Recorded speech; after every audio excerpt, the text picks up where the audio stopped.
Uh-oh.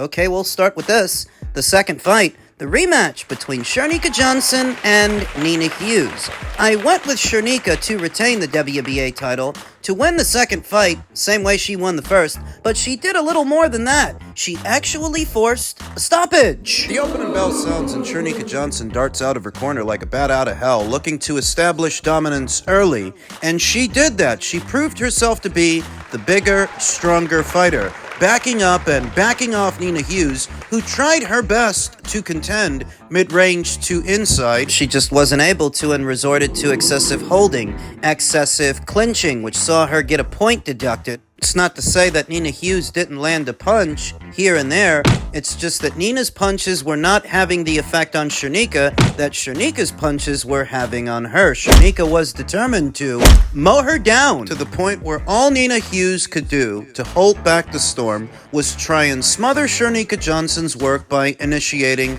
a lot of clinches, a lot of wrestling, a lot of chippiness, mid-range to inside, and what was a very scrappy affair, scrappy enough that I think it was a clash of heads that opened up a cut over the bridge of Nina Hughes' nose, bleeding profusely, doing her best to weather the storm, the onslaught from Shernika Johnson, who was back, and back with a vengeance. She didn't want to leave any doubts this time. Shernika didn't. Between the excessive clinches from Nina Hughes, you saw Shernika Johnson getting in with very short punches, short hooks, short jabs here and there. In the fifth round, Shernika took her foot off the gas just a little, just a bit, to give herself more room to work and not get smothered by Nina's excessive holding. Using her height, her length, her boxing ability to get in with clean lead hands, clean jabs that were landing. Noticeable mean streak from Shernika Johnson, her last 2 or 3 fights, the Susie Ramadan fight, the 2 Nina Hughes fights. You'd think she were a pressure fighter. She's actually more than that. She's more adaptable than that. When she wants to,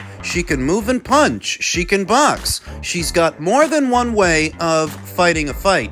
And against Nina, she chose violence. She didn't want to leave any doubts this time. After the controversy in the first fight, she wanted to put a stamp on it in the second. And I said, the time off, the long layoff would affect Nina Hughes more than it would affect Shernika Johnson because Shernika's younger and she takes good care of herself in between fights. If you follow her social media, she is a bit of a fitness nut. Yeah, she's crazy, man. In the 7th, where the contest ended, keeping up and keeping on Nina Hughes, putting pressure on her, landing punches, she managed to force Nina's corner to throw the towel. The way she fought Nina, that's how she needs to fight Sherita Metcalf, the reigning IBF champion that is set to make her first defense of the blue belt April 25th in Australia. Opposite the ring, Viviana Ruiz Corredor. Corre, niña. Current theme seems to be outsourcing American fighters to the land down under for opportunities, and Sherita will get hers to defend her title against Vivian. And I imagine that if she makes it through that, what might follow is a Shernika Johnson fight, a Shernika Johnson unification match. We last saw Sherita in action against then-champion Miyo Yoshida, who to me should have won the fight. She should have got the decision. She put a lot of pressure on Sherita Metcalf to the point where she was outworking her, and I think Shernika Johnson can do one better. That if what this Vivian Corredor fight is a segue to is a unification match with Shernika, Yeah, I've got Shernika. I believe she would beat Sharita Metcalf in similar fashion to how she just beat Nina Hughes. Congratulations to her for retaining the WBA title. The prediction stuck, and she still is this division's WBA champion. In the men's junior middleweight division, we saw unified champion Sebastian Fundora make his first successful defense of his two alphabet titles, the brown belt and the green one, against the voluntary challenger in Cordell Booker, who was in a bad way from the very start, the very beginning of this fight. You saw Sebastian Fundora sticking the jab out there, setting everything up off the jab. And given Sebastian Fundora's statuesque frame, his height, his length, his wingspan, when he's stepping into that jab from the outside coming in, it makes it increasingly difficult for the smaller fighter to hit him with anything, because Sebastian doesn't need to be close to you to touch you with the lead hand, where you need to be close to him to land anything. Start sticking that jab out there and stays on that jab, it neutralizes Cordell Booker's offense. You can't get close to Sebastian safely without getting caught, so you gotta move. And that's what he tried to do. Perhaps not the best strategy, because in trying to put distance between yourself and Sebastian, being the smaller fighter, you're a sitting duck out there. That's what he did. Circle away from Sebastian, eating a whole lot of jabs, a whole lot of lead hands, bloodied and battered, knocked down 2 times. Sebastian's jab was the star of the show, but whenever he did land a backhand, a good hard straight, or a cross, that had even more mustard on it, piling on the damage, closing the distance. Because he was walking Cordell Booker down, but staying behind the jab strategically while he did it, which was smart. It was smart of Sebastian to not give up his height and length to the smaller fighter and make himself easier to find, using the jab to keep Cordell where he wanted him, simultaneously giving him a better defensive position, staying behind his lead. Was very good from Sebastian, and towards the tail end of the match, before it was finally waved off, he let go of a series of uppercuts on the inside. This is after all the damage is really set in for Cordell Booker, and you can tell he's ready to go. He's just a few hard shots away from hitting the deck. Let's go of 3 or 4 uppercuts, all of which landed, and that was all she wrote. That was it. That was his first successful defense of both the brown belt and the green one. But now that that is out of the way, the pressure is on. The mandatories are in the queue. They're installed, one of which has already been ordered. Xander Zayas, who was actually there, I believe he was in attendance for yesterday's contest, but the production team was instructed not to pan over to him. I'm next. There's no other way around it. If I'm not next, he's got to vacate that title. So if he wants to do that, then it's up to him.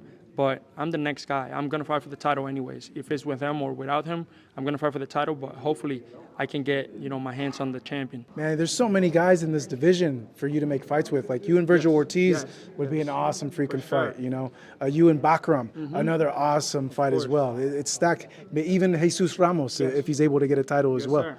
Yes, sir, of course. Yeah, I feel like 154 division right now is red hot. It's a lot of big names that we can make big fights happening. But again, I'm the number 1 at WBO. I'm focusing on Sebastian Fondora winning the title, and then we can make all those big fights happen. I want all the big names. Your goal, I would imagine, undisputed 54? The goal is to obviously win the title right now, and if I get the opportunity, be undisputed at 154. Not but 1 or 2 days ago, it was announced that Terence Crawford will not be the interim champion at this weight moving forward, and it will be recommended that Xander Zayas be elevated to that position, putting the pressure on Sebastian to fight him, and he's got about 120 days to reach a deal, or the title is forfeit. They told the production team not to pan over to Xander? It's a story I was told. They were instructed not to pan over to Xander because if they do, that puts pressure on Sebastian to fight him, and we all know Xander, he's over there at Top Rank. Sebastian's with the PBC. It's the Terence Crawford situation all over again. Do you remember when they were still on Fox? And the production team on Fox had to put together a graphic of all the reigning welterweight champions in the division at that time. And do you remember that they strategically left Terence Crawford out? They only showed Sean Porter, WBC champion at the time, Keith Thurman, WBA champion at the time, and Manny Pacquiao, WBA regular champion at the time. They didn't want Terence Crawford on screen because that would put some pressure on these champions to unify with him, and it's the same with Xander now. They didn't want him on screen because he's Sebastian's mandatory, and if you put him up there, people are going to start asking, when can we expect to see that fight. Well, they've got about 120 days to put it together. I don't expect to see it happen. I expect that Sebastian will chuck the brown belt. He will vacate that one, and it will go to Zandor, at which point Xander might end up fighting Charles Conwell, Josh Kelly, Jorge Perez. Any of those guys that are ranked behind him in the WBO's current rank standings. Now, of course, it would be better for the division, and a bit better for Xander, if he got a shot at Sebastian straight away, if he got to challenge the champion for the title. But given the politics of boxing that still linger, they still exist. Do you think Xander would beat him? I absolutely do. Xander Zayas is not a small junior middleweight, and his body is still growing. So this is a guy who could easily fill out to 160 and 168 down the line a few years from now. He's got some height of his own, length of his own, perhaps not as much as Sebastian, but like I said, Xander is not a small junior middleweight. Tack on his fundamentals, his boxing ability. From a purely technical perspective, Xander is very good. His movement on the outside, his combinations and defense, mid-range to inside, that I'd go with him to win a points decision against Sebastian Fundora. I actually would. I think from a technical perspective, Xander is a lot better than Sebastian Fundora. He just doesn't have as much firepower. That punch for punch, I think Sebastian might be a more concussive puncher than Xander, but not a better boxer. No. For God's sake, Sebastian's just now starting to realize he should use his jab more instead of just barging through the front door and trading punches in the phone booth. He's just now starting to figure that out. Where Xander is a much more fundamentally sound fighter than Sebastian, he just doesn't have that much firepower. Saving grace for Xander is that he's only 22 years old. I think that often gets overlooked, that you're not as physically strong at 22 as you will be at 25, at 30. His man strength has not come in yet, not at 22 years old. And so over time, as his body continues to grow and mature,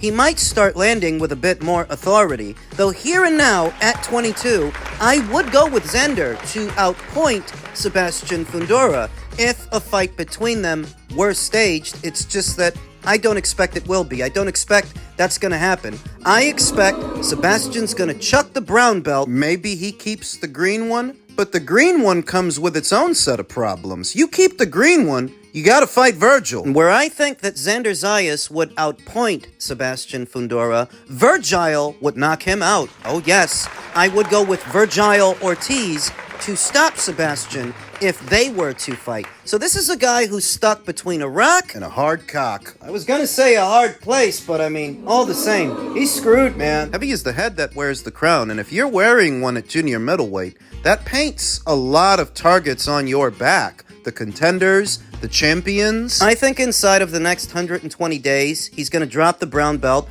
and the question is, if he does, what's he gonna do after that? Just in keeping with the theme of all things junior middleweight, former junior middleweight king Jermell Charlo to return to the ring by late summer, says Tom Brown. Las Vegas. Each PBC fight week, it's a good idea to wrangle lead promoter Tom Brown for his thoughts on the card, the sport, and what is next. Yeah, we've been hearing about Jermell Charlo's ring return for some months now, as well as his brother, Jermall. I remember that Stefan Espinoza touched on it. I think it was veteran boxing scribe Michael Woods who caught up with Stefan Espinoza, former Showtime Sports president turned PBC consultant.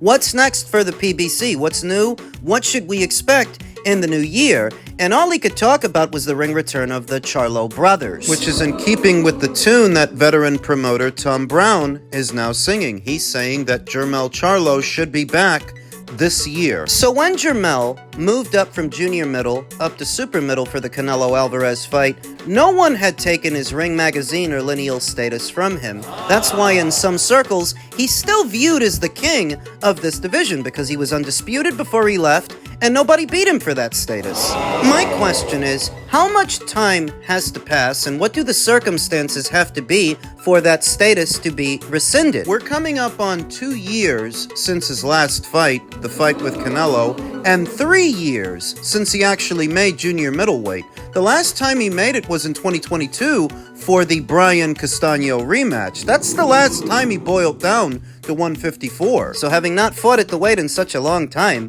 is he really any authority on it? Is he really still the king of the junior middleweight division? I don't think so. Is he still lineal? An even more contentious subject, that if a lineal champion leaves the division without having that status taken from him, can he come back and still be lineal champion? I believe that the process of redistributing all the alphabet titles effectively rescinds that status, especially after so much time has passed, because lineal status, like anything else, is something that you have to maintain. It's not everlasting. And you ain't maintaining it by moving up to another weight, losing, then sitting out for 2 years. Jesus Ramos told Boxing Scene on Wednesday that the fight he wants the most is against former undisputed junior middleweight champion Jermell Charlo, who relinquished his belts and has been away from the sport following his wide September 2023 loss to Canelo Alvarez. Brown said Charlo will absolutely return to the ring by late summer. He's in the gym, training hard.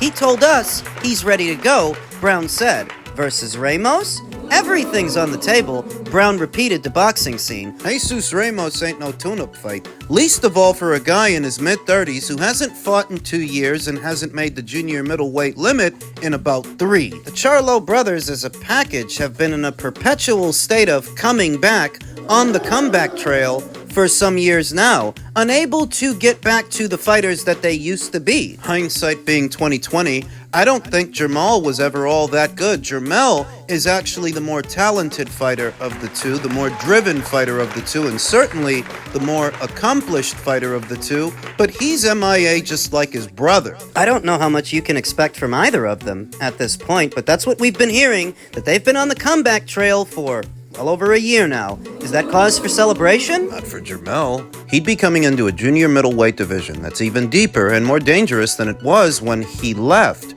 The PBC had cornered the market on all the top-shelf junior middleweights in the past, but the division is now more fragmented.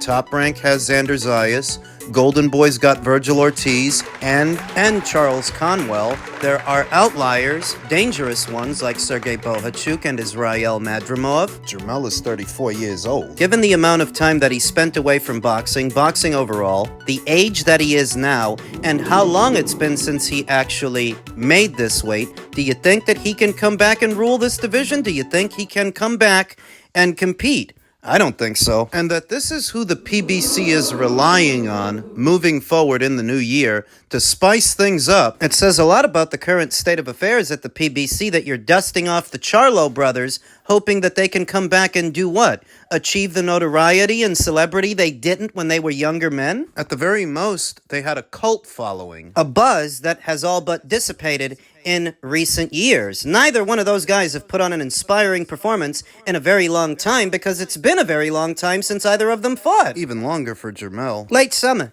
That means at the very most, if Jermell keeps this schedule, he won't be returning until most of the year is gone. More than half of it. And his ambition? I figure that if the guy's even bothering to come back after all this time away, it must be because he spent most of the money he made fighting Canelo close to 2 years ago. And we'll see if he actually comes back, because they've been making promises just like these for a while now.